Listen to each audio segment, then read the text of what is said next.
మీ సమస్యను మంత్రి మీ సమస్య? కుత్బుల్లాపూర్. నా పేరు దత్తి కృష్ణనాయుడు అండి. నేను మన కొప్పల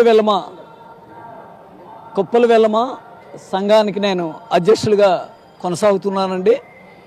మరి ఇప్పుడు మాది ప్రధానమైన సమస్య కొప్పల వెల్లమ కులాన్ని 2014 ఆగస్టు 14వ తేదీన మరి దుర్మార్గపు అయినటువంటి ఆ బీఆర్ఎస్ అంటే గతంలో టీఆర్ఎస్ ముఖ్యమంత్రి అయినటువంటి కేసీఆర్ గారు ఈ కులాలని 26 కులాలను తొలగించడం జరిగిందండి.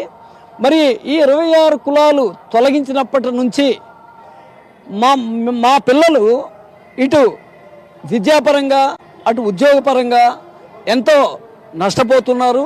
మేము అందరం బిలో ప్రావర్టీ లైన్లో ఉన్నవాళ్ళే ఎక్కువ మంది ఉన్నారండి. ఈ హైదరాబాద్లో వీళ్ళు వివిధ కంపెనీల్లో హెల్పర్లుగా మరియు కొన్ని కంపెనీల్లో ఆపరేటర్స్గా, తాపీ మేస్త్రులుగా, సినిమా ఇండస్ట్రీస్లో లైట్ మెన్లుగా రకరకాల చిన్న ఉద్యోగాలు చేసుకొని వాళ్ళ పిల్లల్ని ఏదో ఉన్నత చదువులు చదివించుకోవాలనే ఆశతో ఉన్నారండి.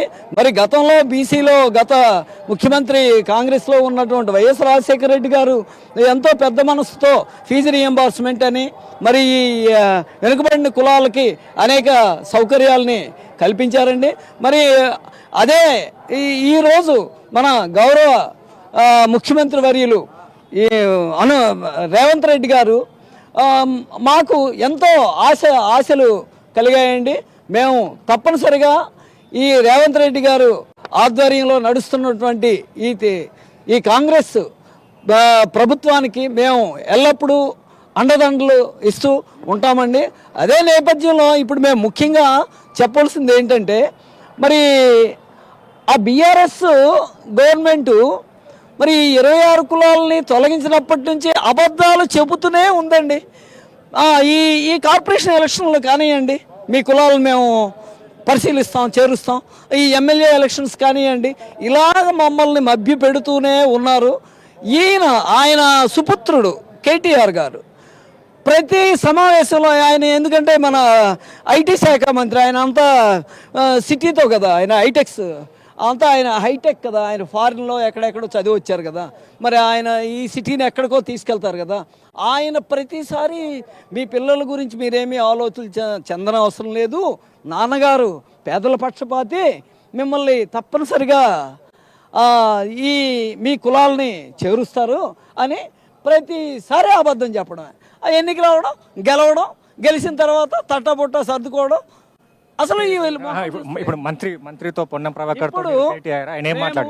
ప్రభాకర్ గారు గౌరవ శ్రీ మంత్రివర్యులు, వెనుకబడిన తరగతుల మంత్రివర్యులు పొన్నం ప్రభాకర్ గారు సానుకూలంగా స్పందించి మీ యొక్క సమస్యని మేము తప్పనిసరిగా పరిగణలోకి తీసుకుంటాం, మేము మీ సమస్య మేనిఫెస్టోలో కూడా పెట్టడం జరిగింది, కాబట్టి మేము దీన్ని తప్పనిసరిగా మేము నెరవేరుస్తాం, దీని గురించి మీరు ఎటువంటి ఆందోళన చెందొద్దని చెప్పారు.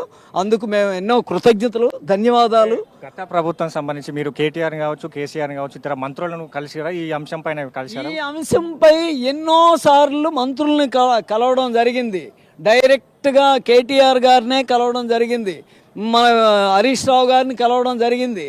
వీళ్ళందరినీ స్థానికంగా ఉన్నటువంటి ఎమ్మెల్యేలను అయితే ఎన్నిసార్లు కలిసామో మాకే తెలియదు. స్థానికంగా ఉన్నటువంటి వివిధ బీఆర్ఎస్ ఎమ్మెల్యేలని అందరూ కూడా మేము చేస్తామని చెప్పడమే కానీ ఎవరు చేయలేదు, ఎవరు మాకు న్యాయం గత ప్రభుత్వంలో జరగలేదు. కాబట్టి ఇప్పుడు వీళ్ళు ఎప్పుడైతే మేనిఫెస్టోలో పెట్టారో మాకు జరుగుతుందనే ఆశ ఉంది. మా పిల్లలు అందరూ ఎదురు చూస్తున్నారు, మేము మళ్ళీ గత వైభవాలని చూస్తామని. మరి ఈ యొక్క మనస్పూర్వకంగా అటు ముఖ్యమంత్రి వర్యులకు కూడా మేము విన్నవించుకుంటున్నాం. మీ యొక్క మీడియా ద్వారా మా సమస్యని వీలైనంత తొందరలో పరిష్కరించి మా పిల్లల భవిష్యత్తు, మా యొక్క పిల్లల తల్లిదండ్రుల యొక్క భవిష్యత్తు